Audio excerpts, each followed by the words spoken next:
സ്പെഡെക്സ് ദൗത്യത്തിൽ ഡോക്കിംഗ് വൈകുകയാണ്. രണ്ട് ഉപഗ്രഹങ്ങൾ തമ്മിലുള്ള അകലം 3 മീറ്റർ വരെ കുറച്ച ശേഷം വീണ്ടും അകലം കൂട്ടി.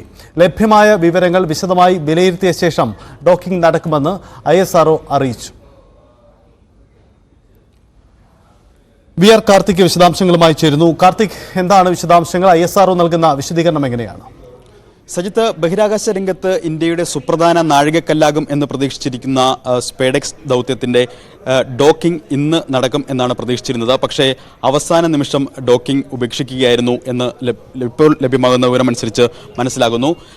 SDX-1 ചേസർ, SDX-2 ടാർഗറ്റ് എന്നീ രണ്ട് ഉപഗ്രഹങ്ങളാണ് ഡിസംബർ 30-ന് PSLVയുടെ C-65 ലോഞ്ച് വെഹിക്കിളിൽ ഇന്ത്യ വിക്ഷേപിച്ചത്. 475 കിലോമീറ്റർ അപ്പുറത്ത് ഭൂമിയുടെ ഭ്രമണപഥത്തിൽ അത് വിജയകരമായി എത്തുകയും ചെയ്തു. ഇതിന് 10 ദിവസങ്ങൾക്കുള്ളിൽ ഈ രണ്ട് ചെറു ഉപഗ്രഹങ്ങളും സംയോജിപ്പിച്ചുകൊണ്ട് ഒറ്റ ഉപഗ്രഹമായി പ്രവർത്തിക്കുക, ഇതാണ് സ്പേസ്ഡെക്സ് ഡോക്കിങ്ങിലൂടെ ലക്ഷ്യമിട്ടിരുന്നത്. എന്നാൽ ഈ ഡോക്കിംഗ് പരീക്ഷണം ഇന്ന് നടത്താനായില്ല. ആദ്യഘട്ടത്തിൽ 10 ദിവസത്തിനുള്ളിൽ ഇത്തരത്തിൽ ഒറ്റ ഉപഗ്രഹമായി ഇതിൻ്റെ പ്രവർത്തനം നടത്താൻ ലക്ഷ്യമിട്ടിരുന്നു. എന്നാൽ ജനുവരി 7-നാണ് ആദ്യ ഡോക്കിങ്ങിന് ലക്ഷ്യമിട്ടിരുന്നത്. ജനുവരി 7-ന് ഈ ദൗത്യം പൂർത്തീകരിക്കാൻ കഴിഞ്ഞില്ല. അതിനുശേഷം ജനുവരി 9-ലേക്ക് ഇത് മാറ്റിവെക്കുകയും ചെയ്തു. അന്നും ചില സാങ്കേതിക കാരണങ്ങളാൽ ഡോക്കിംഗ് പൂർത്തിയാക്കാൻ കഴിഞ്ഞില്ല.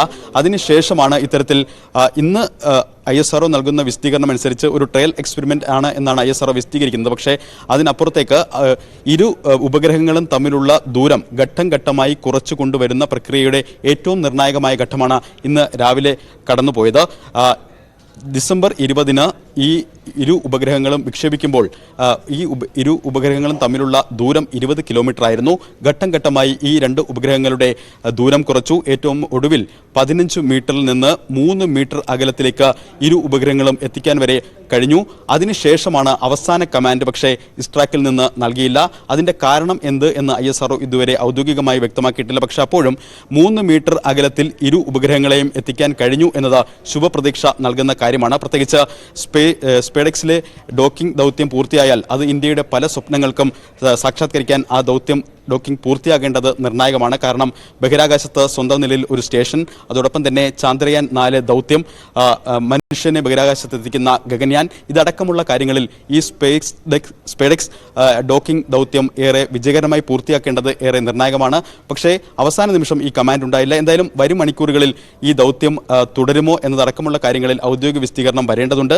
എന്തായാലും രണ്ട് ഉപഗ്രഹങ്ങൾ തമ്മിലുള്ള അകലം കുറച്ച് അതിനെ ഒറ്റ ഉപഗ്രഹമായി പ്രവർത്തിക്കുകയും 2 ആഴ്ചയ്ക്ക് ശേഷം ഈ ഉപഗ്രഹം വീണ്ടും വിഭജിച്ച് 2 ഉപഗ്രഹങ്ങളായി മാറ്റുകയും ചെയ്യുക, ഇതാണ് ഈ സ്പേഡെക്സ് എക്സ്പെരിമെന്റിലൂടെ ഇന്ത്യ ലക്ഷ്യമിടുന്നത്. ഇത്തരത്തിൽ ദൗത്യം വിജയകരമായി പൂർത്തീകരിച്ചാൽ US, റഷ്യ, ചൈന അടക്കമുള്ള രാജ്യങ്ങൾക്ക് ശേഷം ഇന്ത്യയും അത്തരത്തിൽ ചരിത്രപരമായ ഒരു നേട്ടം കുറിക്കുന്ന രാജ്യമായി മാറുകയും ചെയ്യും. എന്തായാലും ഇന്നും ആ ദൗത്യം പൂർത്തീകരിക്കാനായില്ല. പക്ഷേ ഈ രണ്ട് ഉപഗ്രഹങ്ങളെയും വളരെ അടുത്ത് 3 മീറ്റർ അകലത്തിൽ എത്തിക്കാൻ സാധിച്ചു.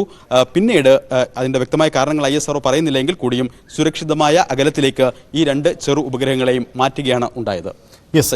കാർത്തികിലേക്ക് വരാം. ഇപ്പോൾ ദിലീപ് മലയാലപ്പുഴ, ശാസ്ത്ര നിരീക്ഷകൻ, മാധ്യമപ്രവർത്തകൻ നമുക്കൊപ്പം ചേരുന്നു. ശ്രീ ദിലീപ്, 3 മീറ്റർ വരെ അടുപ്പിച്ച ശേഷം പിന്നീട് ഫൈനൽ സന്ദേശം നൽകിയില്ല. അതാണിപ്പോൾ ISROയിൽ നിന്ന് നമുക്ക് വ്യക്തമാവുന്ന കാര്യം.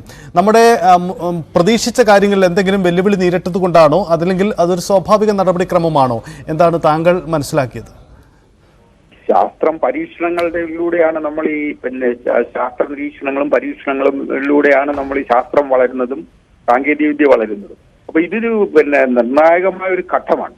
ISROയെ സംബന്ധിച്ചിടത്തോളം ഈ ഡോക്കിംഗ് അല്ലെങ്കിൽ കൂട്ടിയോജിപ്പിക്കൽ സാധ്യമാക്കിയേ മതിയാവുള്ളൂ. ഭാവി ദൗത്യങ്ങൾക്ക് വളരെ നിർണായകമായ ഒരു പരീക്ഷണ ഘട്ടത്തിലൂടെയാണ് ISRO കടന്നു പോകുന്നത്.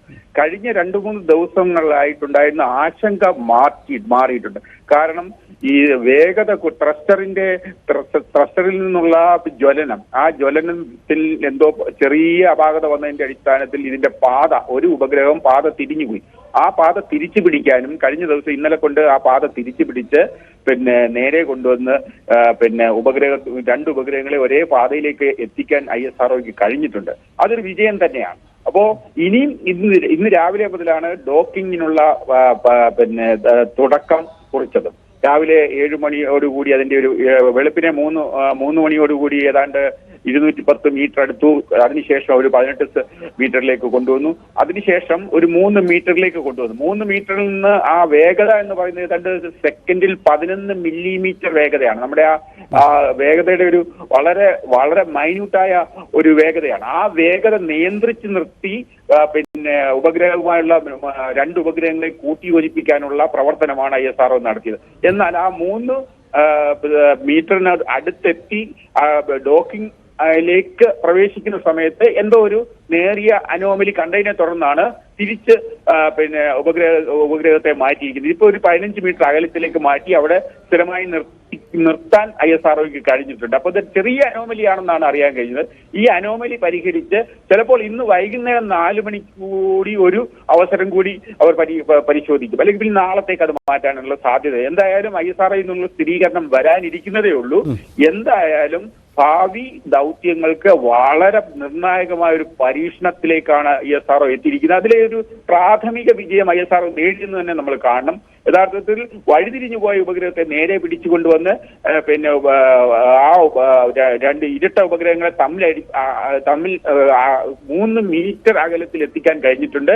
അവസാന ഘട്ടത്തിൽ ഏതോ ചെറിയ അനോമലിയാണ്. ആ അനോമലി ശ്രദ്ധയപ്പെടുത്തുന്നതെന്ന് നമ്മൾ പറയുമല്ലോ, പിന്നെ 2 അടി മുന്നോട്ട് 1 അടി പിന്നോട്ട്, ആ ഒരു ആയതായിട്ട് കാണണം നമ്മളത്. അപ്പോൾ എന്തായാലും ഭാവിയിൽ നമ്മൾ ഏതാണ്ട് 5 കൊല്ലത്തിനകം നമ്മൾ പിന്നെ ISRO ഒരു ബഹിരാകാശ നിലയം സ്ഥാപിക്കാൻ പോവുകയാണ്. ഈ ബഹിരാകാശ നിലയം സ്ഥാപിക്കുമ്പോൾ നമുക്ക് ഈ ഡോക്കിംഗ് സംവിധാനം വളരെ പ്രധാനപ്പെട്ടതാണ്. ഇനിയും 2 കൊല്ലത്തിനകം നമ്മൾ പിന്നെ ഈ 2 കൊല്ലത്തിനകം പിന്നെ ചന്ദ്രയാൻ 4 നമ്മൾ വിക്ഷേപിക്കാൻ പോവുകയാണ്. അത് വലിയ ഉപഗ്രഹമാണ്. പിന്നെ 2 ഉപഗ്രഹങ്ങളെ ഭൂമിയിൽ നിന്ന് വ്യത്യസ്ത സമയങ്ങളിൽ വിക്ഷേപിച്ച ശേഷം ബഹിരാകാശത്ത് വെച്ച് കൂട്ടിയോജിപ്പിച്ചതിന് ശേഷമാണ് ചന്ദ്രനിലേക്ക് അത് തൊടുത്തുവിടുക. അപ്പോൾ അങ്ങനെ വരുമ്പോൾ ഈ ഡോക്കിംഗ് സംവിധാനം ഉടൻ തന്നെ നമ്മൾ പരീക്ഷിച്ച് പ്രൂവ് ചെയ്യേണ്ട അത് ISROയ്ക്ക് നിർബന്ധമാണ്. അതുകൊണ്ട് ISRO ഈ പരീക്ഷണത്തിൽ വിജയിച്ചേ മതിയാവുള്ളൂ. തുടർച്ചയായി 2ഓ 3ഓ ഡോക്കിംഗ് പരീക്ഷണം കൂടി നടത്തിയതിനു ശേഷമേ നമുക്ക് ചന്ദ്രയാൻ 4ലേക്ക് പോകാൻ കഴിയുള്ളൂ. ചന്ദ്രയാൻ 4 എന്ന് പറയുന്നത് 2 ഉപഗ്രഹങ്ങളെ വ്യത്യസ്ത സമയങ്ങളിൽ ബഹിരാകാശത്ത് എത്തിയ ശേഷം അവിടെ നിന്ന് കൂട്ടിയോജിപ്പിച്ച ശേഷമാണ് പിന്നെ ചന്ദ്രനിലേക്ക് തൊടുത്തുവിടുക. അപ്പോൾ ഇത് വളരെ പ്രധാനപ്പെട്ടതാണ്. ഈ പരീക്ഷണത്തിൽ പിന്നെ ഏകദേശമൊക്കെ വിജയിച്ചു എന്ന് നമുക്ക് പറയാൻ കഴിയും. എന്തായാലും ഈ ISROയുടെ ഒരു അന്തിമമായ അല്ലെങ്കിൽ ഇപ്പോൾ എന്ത് സംഭവിച്ചു എന്നൊരു വിശദീകരണം വരേണ്ടതുണ്ട്. ഒപ്പം ദിലീപ് ഒരു കാര്യം, ഈ ലോകരാജ്യങ്ങൾക്ക് മുന്നിൽ ഇന്ത്യയുടെ ഈ പരീക്ഷണം, ഇന്ത്യയുടെ ഈ ദൗത്യം, ചരിത്രപരമായി ഏറ്റെടുത്തിരിക്കുന്ന ഈ ദൗത്യം, ഇതിൻ്റെ ഒരു പ്രാധാന്യം എത്രമാത്രമാണ്? നമുക്കിത് വിജയകരമായി പൂർത്തിയാക്കുമ്പോൾ നമുക്ക് സ്വന്തമാക്കാൻ കഴിയുന്ന നേട്ടങ്ങൾ എങ്ങനെ വിശദീകരിക്കും? അതായത് ഇത് ശാസ്ത്രീയമായിട്ടും സാങ്കേതികമായിട്ടും നമുക്ക് നേട്ടമായിട്ട് ഭവിക്കും. കാരണം പിന്നെ ഈ ഡോക്കിംഗ് എന്ന് പറയുന്നത് 2 ഉപഗ്രഹങ്ങളെ 2 പേടകങ്ങളെ അല്ലെങ്കിൽ 2 ബഹിരാകാശ ഉപകരണങ്ങളെ തമ്മിൽ യോജിപ്പിക്കുക, ബഹിരാകാശത്ത് വെച്ച് ഭൂമിയിൽ നിന്ന് നിയന്ത്രിച്ച് ബഹിരാകാശത്ത് കൂട്ടി യോജിപ്പിക്കുക എന്നുള്ളതാണ്. ഇപ്പൊ ലോകരാജ്യങ്ങളിൽ നാസ, അമേരിക്കയുടെ നാസ, ചൈന ബഹിരാകാശ ഏജൻസി, പിന്നീട് ഈ മൂന്ന് പിന്നെ ബഹിരാകാശ ഏജൻസികൾ മാത്രമേ ഇപ്പോൾ നിലവിൽ, റഷ്യ 3 ബഹിരാകാശ ഏജൻസികൾ മാത്രമേ ഡോക്കിംഗ് സാങ്കേതിക വിദ്യ പ്രൂവ് ചെയ്ത് പരീക്ഷിച്ച് ഇപ്പോൾ നടത്തിക്കൊണ്ടിരിക്കുന്നേ ഉള്ളൂ. അപ്പോൾ നമ്മൾ ISRO ഇതിൽ വിജയിച്ചു കഴിഞ്ഞാൽ 4ാമത്തെ ഈ ഡോക്കിംഗ് സംവിധാനം അല്ലെങ്കിൽ ഡോക്കിംഗ് സാങ്കേതിക വിദ്യയിൽ വിജയിക്കുന്ന 4ാമത്തെ ബഹിരാകാശ ഏജൻസിയായി മാറും. ഈ പിന്നെ നമ്മൾ ഇപ്പം ബഹിരാകാശത്തെ ഇപ്പോൾ നിലവിൽ 2 ബഹിരാകാശ നിലയങ്ങളാണുള്ളത്. ഒന്ന് ചൈനയുടേതും, അതിനകത്ത് 3 പേരാണ് ഇപ്പോൾ നിലവിലുള്ളത് 400 കിലോമീറ്ററിന് മുകളിൽ.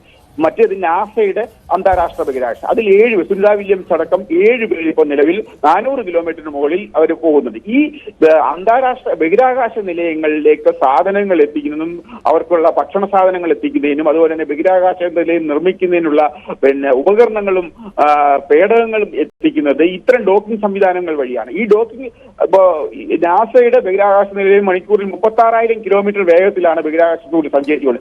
അത്രയും വേഗത്തിൽ സഞ്ചരിക്കുന്ന ബഹിരാകാശ നിലയുമായി ഭൂമിയിൽ നിന്ന് നയിക്കുന്ന ഒരു പേടകം ഡോക്ക് ചെയ്യുക എന്ന് പറയുന്നത് വളരെ സങ്കീർണമായ സാങ്കേതിക വിദ്യയാണ്. ആ സാങ്കേതിക വിദ്യ സ്വയം സ്വായത്തമാക്കുക എന്നുള്ളതാണ് ISROയുടെ ലക്ഷ്യം. അങ്ങനെ സ്വയം പ്രൂവ് ചെയ്തെടുത്തേ മതിയാവുകയുള്ളൂ ഈ സാങ്കേതിക വിദ്യ. എന്തായാലും അതിൽ ഒരു 90% വിജയം ഇപ്പോൾ കൈവരിച്ചിട്ടുണ്ട്. എന്തായാലും ഡോക്കിംഗ് പിന്നെ ഉപഗ്രഹങ്ങൾ, ഈ ഇരട്ട ഉപഗ്രഹങ്ങൾ 2ഉം ISROയുടെ നിയന്ത്രണത്തിൽ തന്നെയാണ്. ISRO പറയുന്നത് 2 ഉപഗ്രഹങ്ങളുടെ ആരോഗ്യം പിന്നെ മെച്ചപ്പെട്ടത് തന്നെയാണ്. അതിലെ ഉപകരണങ്ങൾ നന്നായി പ്രവർത്തിക്കുന്നു, അവരിൽ നിന്നുള്ള മെസ്സേജുകൾ കിട്ടുന്നുണ്ട്. തുടർന്നും ഞങ്ങൾ ഡോക്കിങ്ങിന് ശ്രമിച്ചുകൊണ്ടിരിക്കും. ഇന്ന് വൈകുന്നേരം 4 മണിക്ക് കൂടി അവർ ട്രൈ ചെയ്യുന്നതാണെന്ന് അറിയുന്നത്. പിന്നെ അത് ഇന്ത്യക്ക് മുകളിലൂടെ ഈ ഉപഗ്രഹങ്ങൾ വരുമ്പോഴാണ് പിന്നെ നമുക്ക് കൂടുതൽ ഈ സന്ദേശങ്ങൾ അയച്ച് ഡോക്കിംഗ് ഇതിന്റെ ത്രസ്റ്ററുകൾ ജ്വലിപ്പിക്കാൻ കഴിയുന്നതെന്നാണ് തോന്നുന്നത്. അങ്ങനെ വരികയാണെങ്കിൽ സൂര്യപ്രകാശം നല്ല രീതിയിൽ ലഭിക്കുന്ന സന്ദർഭം കൂടിയാണെങ്കിൽ അത് വളരെ എളുപ്പമാകുമെന്നാണ് തോന്നുന്നത്. അല്ലെങ്കിൽ പിന്നീട് തൊട്ടടുത്ത ദിവസത്തേക്ക് അത് മാറ്റിവെക്കാനാണ് സാധ്യത. എന്തായാലും ബാംഗ്ലൂരിലെ ഇസ്ട്രാക് സെന്ററിലെ ശാസ്ത്രജ്ഞർ വളരെ ശ്രദ്ധയോടുകൂടി കാര്യങ്ങൾ നിരീക്ഷിച്ചു വരികയാണ്. 2 ഉപഗ്രഹങ്ങളും പൂർണ്ണ ആരോഗ്യവാന്മാരാണെന്നാണ് അവർ തന്നെ പറയുന്നത്. യെസ്, എന്തായാലും വളരെ നന്ദി ദിലീപ് മലയാളപ്പുഴ പ്രതികരിച്ച. ഷാബു പ്രസാദ് ശാസ്ത്ര നിരീക്ഷകൻ കൂടി നമുക്കൊപ്പമുണ്ട്. ഷാബു പ്രസാദ്, നമ്മുടെ ചരിത്രപരമായ ഒരു ദൗത്യമാണ്, നമ്മുടെ ഭാവിയിലേക്കുള്ള ഒരു മുതൽക്കൂട്ടാവുന്ന ദൗത്യങ്ങളാണ് നമ്മൾ ഏറ്റെടുക്കുന്നത്. ഇന്നത്തെ ദിവസം ആദ്യഘട്ടത്തിൽ 3 മീറ്ററോളം ഈ ഉപഗ്രഹങ്ങളെ അടുപ്പിച്ച ശേഷം വീണ്ടും അകറ്റി. ഏതെങ്കിലും തരത്തിലുള്ള സാഹചര്യങ്ങൾ എന്ത് സംഭവിച്ചു എന്ന കാര്യത്തിൽ ഔദ്യോഗിക വിശദീകരണമാണ് നമുക്ക് ആശ്രയിക്കേണ്ടത്. ISRO ആ വിശദീകരണം നൽകിയിട്ടില്ല. നിലവിലെ സാഹചര്യങ്ങൾ താങ്കൾ നിരീക്ഷിച്ചിട്ടുണ്ടോ? എന്താണ് താങ്കൾ മനസ്സിലാക്കിയത്? ഞാൻ ശ്രദ്ധിച്ചിട്ടുണ്ട്. ഹലോ പറഞ്ഞോളൂ. രാവിലെ മുതൽ ശ്രദ്ധിക്കുന്നുണ്ടത്. അപ്പോ ഒന്നാമത്തെ കാര്യം, ഇത് നമ്മൾ ആദ്യമായിട്ട് നടത്തുന്ന ഒരു പരീക്ഷണമാണ്. 350 കിലോമീറ്ററിന് മുകളിൽ മണിക്കൂറിൽ 28,000 കിലോമീറ്റർ വേഗതയിൽ ഒരേപോലെ പോയിക്കൊണ്ടിരിക്കുന്ന 2 പേടകങ്ങളെ അടുപ്പിച്ചു കൊണ്ടുവന്ന് അവയെ ഡോക്ക് ചെയ്യുക എന്നുള്ള വളരെ ശ്രമകരമായ, വളരെ സങ്കീർണതകൾ നിറഞ്ഞ ഒരു ദൗത്യമാണ്. നമ്മളത് ആദ്യമായിട്ടാണ് ചെയ്യുന്നത്. അപ്പോൾ അവർ എക്സ്ട്രാ കെയർ എടുക്കുകയാണ് ചെയ്യുന്നത്. എക്സ്ട്രാ കെയർ എന്ന് പറഞ്ഞു കഴിഞ്ഞാൽ 150% വരെ അതിനെ ഉറപ്പിച്ചതിന് ശേഷം മാത്രമേ അവയെ അടുപ്പിച്ച് അവയെ ഡോക്ക് ചെയ്യുകയുള്ളൂ. അപ്പൊ അതിന് മുമ്പുള്ള ട്രയൽസ് അതൊക്കെയാണ് ഈ നടക്കുന്നത്. അത് 1-2 പ്രാവശ്യം ഇത് മാറ്റിവെച്ചത് ആ ഒരു എക്സ്ട്രാ കെയറിന്റെ ഭാഗമായിട്ടാണത്. കാര്യം ഇത് വിജയിക്കുക എന്നുള്ളത് വളരെ നിർണായകമാണ്. കാര്യം നമ്മുടെ ഭാവി ദൗത്യങ്ങൾക്ക് ഇനിയും ചന്ദ്രയാൻ 4 വരാൻ പോകുന്നു. അതേപോലെ നമ്മുടെ ഭാരതീയ അന്തരീക്ഷ സ്റ്റേഷൻ, നമ്മുടെ സ്പേസ് സ്റ്റേഷൻ വരാൻ പോകുന്നു. ഗഗൻയാൻ വരാൻ പോകുന്നു. ഇനി വരാൻ പോകുന്ന എല്ലാ ദൗത്യങ്ങളിലും ഈ ഡോക്കിംഗ് എന്ന് പറയുന്നത് വളരെ വളരെ വളരെ പ്രധാനമാണത്. അതുണ്ടെങ്കിൽ മാത്രമേ, ആ ടെക്നോളജി വിജയിപ്പിച്ചാൽ മാത്രമേ ഇനിയുള്ള ദൗത്യങ്ങളിലേക്ക് മുമ്പോട്ട് പോകാൻ കഴിയുള്ളൂ. കേവലം ഒരു ഉപഗ്രഹത്തിനെ വിക്ഷേപിക്കുക, അത് നിർദ്ദിഷ്ട ഭ്രമണത്തിൽ അതിനെ പ്ലേസ് ചെയ്യുക എന്നുള്ളതൊക്കെ നമ്മൾ മാസ്റ്റർ ചെയ്ത് കഴിഞ്ഞ കാര്യങ്ങളാണ്. പക്ഷെ അതിനപ്പുറത്തേക്ക് നമുക്ക് ഇനിയും പോകാനുണ്ട്. അതുകൊണ്ടാണ് ഈ പരീക്ഷണം വിജയിക്കുക എന്നുള്ളത് വളരെ പ്രധാനമാണ്. അതിൻ്റെ അകത്ത് ഇനിയും അത് കഴിഞ്ഞതിന് ശേഷം വേണം ഇതിൻ്റെ അകത്ത് ഇനിയും മാസ്റ്റർ ചെയ്യാനുണ്ട് ഒരുപാട് കാര്യങ്ങൾ. അതുകൊണ്ട് ആദ്യമായിട്ട് ഫസ്റ്റ് ടൈം ചെയ്യുമ്പോൾ അവർ ആ എക്സ്ട്രാ കെയർ മുഴുവൻ എടുക്കുക. കാര്യം ഇങ്ങനെ ഒരു സിറ്റുവേഷൻ നമുക്ക് ഇതിനു മുമ്പ് ഫേസ് ചെയ്ത് പരിചയമില്ല, ആദ്യമായിട്ട് ചെയ്യുകയാണ്. അതുകൊണ്ടെടുക്കുന്ന എക്സ്ട്രാ കെയർ ആണ് എന്ന് തന്നെയാണ് ഞാൻ വിചാരിക്കുന്നത്. കാര്യം ഇതുവരെ 3 മീറ്റർ വരെ അടുപ്പിച്ചു കൊണ്ടുവന്നു. 3 മീറ്റർ വരെ അടുപ്പിച്ചു. അതുവരെയുള്ള കാര്യങ്ങളെല്ലാം കറക്റ്റ് ആണത്. ഇനി അടുത്ത ഘട്ടത്തിലേക്ക് വേണം. അതിന് 1.5 മീറ്ററിലേക്കും 0.5 മീറ്ററിലേക്കും കൊണ്ടുവന്നിട്ട് വേണം അത് ചെയ്യാൻ. ഓർക്കണം, 28,000 കിലോമീറ്റർ വേഗതയിൽ ഒരേപോലെ പോയിക്കൊണ്ടിരിക്കുന്ന 2 പേടകങ്ങളാണിത്. നിങ്ങൾ ആ സിറ്റുവേഷനെ പറ്റി ഒന്ന് ആലോചിച്ച് നോക്കണം. അത് ഈ പറഞ്ഞ പോലെ എത്രയേ ഉള്ളൂ, ഒരു എക്സ്ട്രാ കെയർ ആണെന്ന് മാത്രമേ ഞാൻ ഇതിൻ്റെ അകത്ത് കരുതുന്നുള്ളൂ. ഇനി കൂടുതൽ വിവരങ്ങൾ ISRO പുറത്തുവിടട്ടെ. യെസ്, വളരെ നന്ദി ഷാബു പ്രസാദ്. കാർത്തിക്, അവസാനമായി ഒരു കാര്യം കൂടി, ഈ ISROയിൽ നിന്നുള്ള ഒരു അന്തിമ വിശദീകരണം, എന്താണ് സംഭവിച്ചത് എന്ന കാര്യത്തിലുള്ള വിശദീകരണം വന്നിട്ടുണ്ടോ? അത് സംബന്ധിച്ച ഔദ്യോഗിക അറിയിപ്പ് എന്തെങ്കിലും ലഭ്യമായിട്ടുണ്ടോ? വേഗത്തിൽ ഇത് സംബന്ധിച്ച ഔദ്യോഗിക അറിയിപ്പ് ഇതുവരെ ലഭ്യമായിട്ടില്ല. അവർ പറയുന്നത് ഇന്ന് രാവിലെ നടന്നത് ഒരു ട്രയൽ എക്സ്പെരിമെന്റ് ആണ്. ഏറ്റവും ഒടുവിൽ 2 ഉപഗ്രഹങ്ങൾ തമ്മിലുള്ള ദൂരം 3 മീറ്റർ വരെയായി കുറയ്ക്കാൻ സാധിച്ചു. ആ ഘട്ടത്തിലും ഒരു ഉപഗ്രഹത്തിൽ നിന്ന്, അതായത് ചേസറിൽ നിന്ന് ടാർഗറ്റിലേക്കും ടാർഗറ്റിൽ നിന്ന് തിരിച്ചും ഉള്ള ദൃശ്യങ്ങളും അതോടൊപ്പം തന്നെ സ്റ്റിൽസുമൊക്കെ കൃത്യമായി ലഭിക്കുന്നു. 2 ഉപഗ്രഹങ്ങളും നല്ല ആരോഗ്യത്തോടു കൂടി ഇരിക്കുന്നു. പക്ഷേ എന്തുകൊണ്ടാണ് ഈ ഡോക്കിംഗ് ഇനിയും വൈകുന്നത് എന്ന കാര്യത്തിൽ ഒരു കൃത്യമായ വിശദീകരണം വരണം. അതോടൊപ്പം തന്നെ ഈ 3 മീറ്റർ അകലത്തിൽ നിന്ന് തിരിച്ച് സുരക്ഷിതമായ 15 മീറ്റർ അകലത്തിലേക്ക് 2 ഉപഗ്രഹങ്ങളെയും സുരക്ഷിത അകലത്തിലേക്ക് മാറ്റിയതിൻ്റെ അടക്കമുള്ള കാര്യങ്ങൾ വരും മണിക്കൂറുകളിൽ ഒരുപക്ഷെ ISRO അവരുടെ സോഷ്യൽ ഹാൻഡിലൂടെ എക്സിലൂടെയൊക്കെ വിശദീകരിക്കുമെന്നാണ് പ്രതീക്ഷിക്കുന്നത്. നേരത്തെ 2 തവണ ഈ ദൗത്യം പരാജയപ്പെട്ടതിനാൽ ഇത്തവണ ഈ ദൗത്യവുമായി ബന്ധപ്പെട്ട ലൈവ് ടെലികാസ്റ്റിംഗ് അടക്കമുള്ള കാര്യങ്ങൾ ഉണ്ടായിരുന്നില്ല. ഒരുപക്ഷെ ദൗത്യത്തിന് ശേഷം വീഡിയോ അപ്ലോഡ് ചെയ്തുകൊണ്ടുള്ള ഒരു വിശദീകരണമാകും ISROയുടെ ഭാഗത്ത് നിന്ന് ഇനി ഉണ്ടാവുക. ഇന്ന് വൈകിട്ട് 4 മണിക്ക് ഒരു ശ്രമം കൂടി നടത്തും എന്ന കാര്യത്തിൽ പോലും ഔദ്യോഗികമായി ISRO ഇതുവരെ കൃത്യമായ ഒരു വിശദീകരണം നൽകുന്നില്ല. നേരത്തെ 15 മണിക്കൂർ മുമ്പ് പങ്കുവച്ച ISRO അവരുടെ എക്സ് ഹാൻഡിൽ പങ്കുവച്ച വിവരങ്ങൾ അനുസരിച്ച് ദൗത്യത്തിൽ നിന്ന് 50 അടി മാത്രമാണ് ഇനി നമ്മൾക്ക് ബാക്കിയുള്ളത്. 50 അടിക്ക് അപ്പുറത്തേക്ക് ഒരു ചരിത്രപരമായ ഷേക്ക് ഹാൻഡിലേക്ക് നമ്മൾ നീങ്ങുന്നു എന്നതായിരുന്നു ISRO പങ്കുവച്ച ട്വീറ്റ്. അതിന്റെ അടിസ്ഥാനത്തിൽ വലിയ പ്രതീക്ഷയോടെയാണ് ഇന്ന് രാവിലത്തെ ഈ ഉദ്യമം കാത്തിരുന്നത്. പക്ഷേ എന്തായാലും ഡോക്കിംഗ് ഇന്ന് നടന്നില്ല. ഡോക്കിംഗ് വൈകും. എപ്പോഴാണ് നടക്കുക എന്ന കാര്യത്തിലും കൃത്യമായ വിശദീകരണം ഇനി വരേണ്ടതുണ്ട്. യെസ്, ഔദ്യോഗികമായ വിശദീകരണത്തിന് വേണ്ടി നമുക്ക് കാത്തിരിക്കാം. രാജ്യം കാത്തിരിക്കുന്ന നമ്മുടെ ചരിത്രപരമായ ദൗത്യമാണ്. അത് വിജയത്തിലേക്ക് അടുക്കുകയാണ്. ഓരോ പരീക്ഷണ ഘട്ടങ്ങൾ പിന്നിടുകയാണ്.